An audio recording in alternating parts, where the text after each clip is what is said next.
কি সুন্দর বক্সে সুশি সাজানো রয়েছে, আমি কিন্তু এখনো খাইনি। 250 গ্রাম মুন্ডু কাটা চিংড়ি, তাও আবার 235, প্রায় 8,600-700 হবে এই বিশাল কাঁকড়া। এক পিস স্যামন 116। এখানে আবার সাথে সাথে মাছ কেটেও বিক্রি হয়। এই মলে আবার চিকেনের দামটা একটু কমেই পাই। ললিপপের যে চিকেনটা পাওয়া যায় ওটা 700 গ্রাম, প্রায় 283 টাকা মতো। জানেন তো, জাপানে আবার সব খাবারে না ডেট দেওয়া থাকে, যেগুলো এক্সপায়ারি ডেটের কাছাকাছি চলে আসে 20-30% করে অফ থাকে। প্রত্যেকটা সুপারমার্কেট, মল আর কনভিনিয়েন্স স্টোরগুলোতে কিন্তু অ্যালকোহল পাওয়া যায়। যাই হোক, এখানে আবার অনেক রকমের দই আছে। প্রত্যেকটা জিনিসের প্রচুর অপশন থাকে। এখানে যে চালের প্যাকেটগুলো দেখালাম, এগুলো সবই জাপানিজ রাইস, প্রায় 1600 থেকে 2500 টাকা পর্যন্ত হয়ে থাকে। আমরা আবার এই জাপানিজ স্টিকি রাইসটা অ্যাভয়েড করি। ইন্ডিয়ান গ্রসারির থেকে 5 কেজির প্যাকেটটা নিই, যেটা 2100-2200 মতো পড়ে। আমি তো ভিডিও নিয়ে বিজি ছিলাম, আর অসীম না কয়েকটা জিনিসপত্র কিনে নিয়েছে।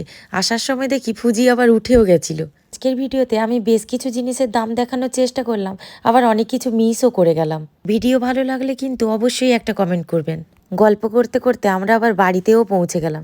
দেখুন, এসে দেখি ফুজি আবার ঘুমিয়ে যাচ্ছিল। আমাদের খুব হেল্পও করেছে, তাই আজকে আমরা ভিডিওটাও নিতে পেরেছি। দেখুন কাণ্ড, 880 টাকা দিয়ে এই স্ট্রবেরি, 412 টাকা দিয়ে একটা বেদানা নিয়ে এসেছে। আমি দেখলে তো না করতাম, তাই আলাদা করে একটা বিল করে নিয়েছে। আমি ফল পছন্দ করি বলে ভালোবেসে এনেছে, রাগই বা কি করে করি বলুন। আজ এই পর্যন্ত। আপনারা সবাই ভালো থাকবেন, সুস্থ থাকবেন। ভিডিও ভালো লাগলে অবশ্যই একটা লাইক করে দেবেন।